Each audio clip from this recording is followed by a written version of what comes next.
السلام علیکم ورحمۃ اللہ وبرکاتہ۔ الحمد للہ رب العالمین والصلاة والسلام علی سید المرسلین، اما بعد فاعوذ باللہ من الشیطان الرجیم، بسم اللہ الرحمن الرحیم۔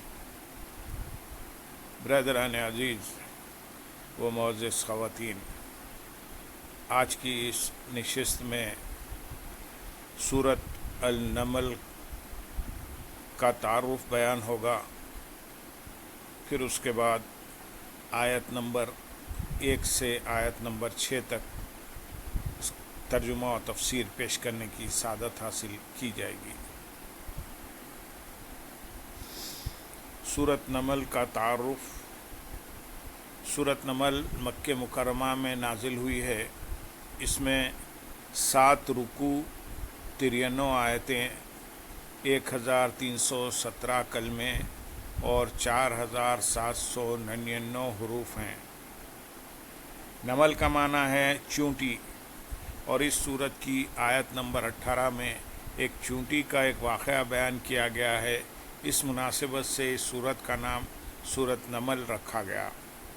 اس سورت کا مرکزی مضمون یہ ہے کہ اس میں وہ امور بیان کیے گئے ہیں جن کا تقاضا یہ ہے کہ ہر شخص اللہ تعالیٰ پر ایمان لے آئے، اسے اپنا رب اور اپنا واحد معبود مان لے، اس کے ساتھ کسی کو شریک نہ کرے، مرنے کے بعد دوبارہ زندہ کیے جانے اور حشر و نشر کی تصدیق کرے، اور قرآن پاک کو اللہ تعالیٰ کا کلام مانے۔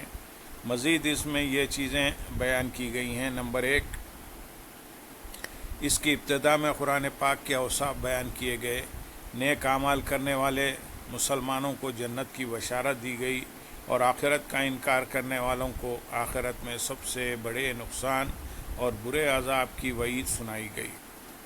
نمبر 2، یہ 5 واقعات بیان کیے گئے ہیں۔ 1، حضرت موسیٰ علیہ السلام کا واقعہ۔ 2، حضرت سلیمان علیہ السلام کا واقعہ۔ 3، حضرت سلیمان علیہ السلام اور ملکہ بلقیس کا واقعہ۔ 4، حضرت صالح علیہ السلام اور ان کی قوم کا واقعہ۔ 5، حضرت لوط علیہ السلام اور ان کی قوم کا واقعہ۔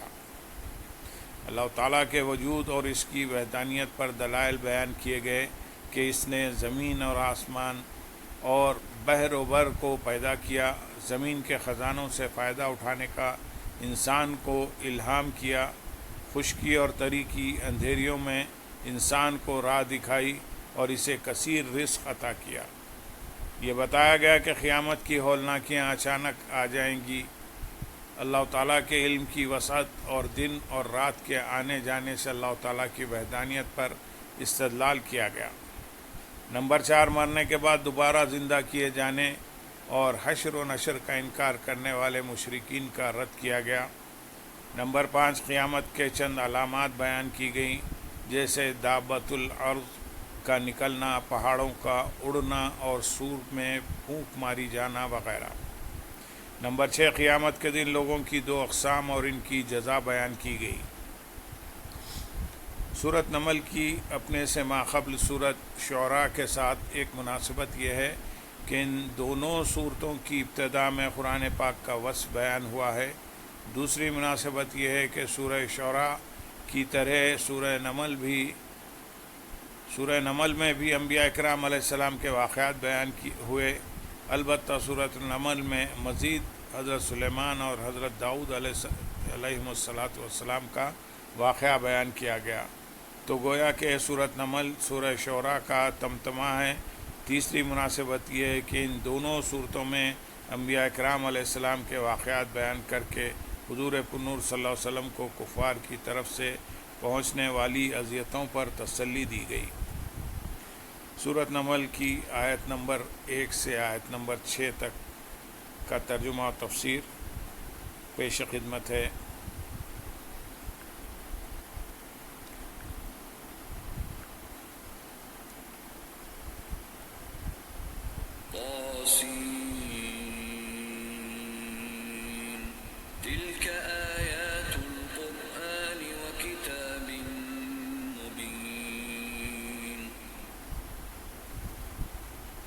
هدى وبشرى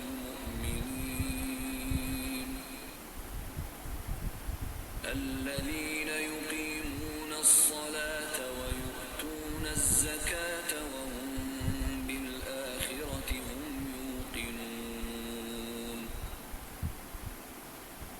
إن الذين لا يؤمنون بالآخرة زينا لهم أعمالهم فهم يعمهون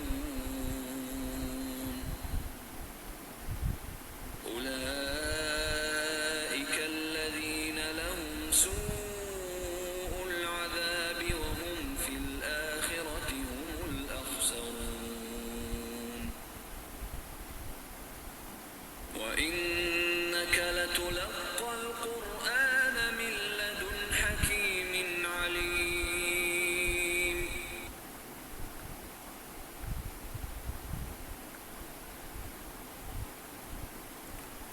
یہ قرآن اور روشن کتاب کی آیتیں ہیں۔ تعصین یہ حروف مقطعات میں سے ایک حرف ہے، اس کا مراد اللہ تعالیٰ ہی بہتر جانتا ہے۔ تلک آیات القرآن، یہ قرآن کی آیتیں ہیں۔ ارشاد فرمایا کہ یہ سورت قرآن اور اس روشن کتاب کی آیتیں ہیں جو حق اور باطل میں امتیاز کرتی ہیں اور جس میں علوم اور حکمت امانت رکھی گئی ہے۔ یہاں روشن کتاب سے مراد لوح محفوظ ہے، یا اس سے مراد بھی قرآن پاک ہی ہے، اور یہ قرآن مجید کی صفت ہے۔ آیت نمبر 2 اور 3 میں ارشاد ہے، ایمان والوں کے لیے ہدایت اور خوشخبری ہے، وہ جو نماز قائم رکھتے ہیں اور زکوٰۃ دیتے ہیں اور وہ آخرت پر یقین رکھتے ہیں۔ ہدایت اور خوشخبری ہے۔ اس آیت اور اس کے بعد والی آیت کا خلاصہ یہ ہے کہ قرآن ان لوگوں کے لیے ہدایت اور بشارت ہے جو اس پر ایمان لاتے ہیں، فرض نمازیں ہمیشہ پڑھتے ہیں اور نماز کی شرائط و آداب اور جملہ حقوق کی حفاظت کرتے ہیں، اور جب ان کے مال پر زکوٰۃ فرض ہو جائے تو خوش دلی سے زکوٰۃ دیتے ہیں اور وہ آخرت پر یقین رکھتے ہیں۔ آیت نمبر 4 اور 5 میں ارشاد ہے، بے شک وہ لوگ جو آخرت پر ایمان نہیں لاتے، ہم نے ان کے برے اعمال ان کی نگاہ میں خوشنما بنا دیے ہیں تو وہ بھٹک رہے ہیں۔ یہی وہ لوگ ہیں جن کے لیے برا عذاب ہے، اور یہی آخرت میں سب سے زیادہ نقصان اٹھانے والے ہیں۔ بے شک وہ لوگ جو آخرت پر ایمان نہیں لاتے، اس سے پہلی آیتوں میں ایمان والوں کے حالات بیان کیے گئے اور اس آیت سے کافروں کے حالات بیان کیے جا رہے ہیں۔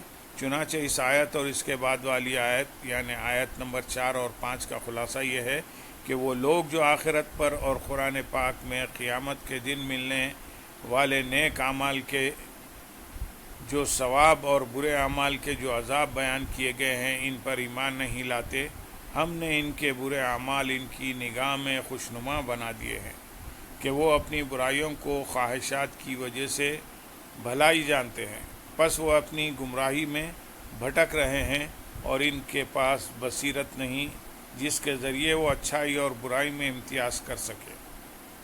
یہی وہ لوگ ہیں جن کے لیے دنیا میں قتل اور گرفتاری کا برا عذاب ہے، اور یہی آخرت میں سب سے زیادہ نقصان اٹھانے والے ہیں کہ ان کا انجام دائمی عذاب ہے۔ آیت نمبر 6 میں ارشاد ہے، اور اے محبوب بے شک آپ کو قرآن سکھایا جاتا ہے حکمت والے علم والے کی طرف سے۔ بے شک آپ کو قرآن سکھایا جاتا ہے۔ ارشاد فرمایا کہ اے پیارے حبیب صلی اللہ علیہ وسلم، آپ اپنی طرف سے قرآن مجید کی آیات نہیں بناتے بلکہ آپ کو اس رب تعالیٰ کی طرف سے قرآن سکھایا جاتا ہے جو حکمت والا اور علم والا ہے۔ لہذا کفار کا یہ اعتراض غلط اور باطل ہے کہ آپ اپنی طرف سے قرآن پاک کی آیتیں بناتے ہیں۔ اس سے معلوم ہوا کہ حضرت جبرائیل علیہ السلام حضور اقدس صلی اللہ علیہ وسلم کے استاد نہیں بلکہ حضور پرنور صلی اللہ علیہ وسلم نے اللہ تعالیٰ سے سیکھا ہے، جبکہ حضرت جبرائیل علیہ السلام خادم اور قاصد بن کر تشریف لاتے رہے۔ یہ بھی پتہ لگا کہ حضور اکرم صلی اللہ علیہ وسلم کی طرح قرآن کوئی نہیں سمجھ سکتا، کیونکہ سب لوگ مخلوق سے قرآن سیکھتے ہیں اور حضور انور صلی اللہ علیہ وسلم نے خالق سے سیکھا ہے۔ اللہم صلی علی سیدنا محمد وعلی آل سیدنا محمد وبارک وسلم، وآخر دعوانا ان الحمد للہ رب العالمین۔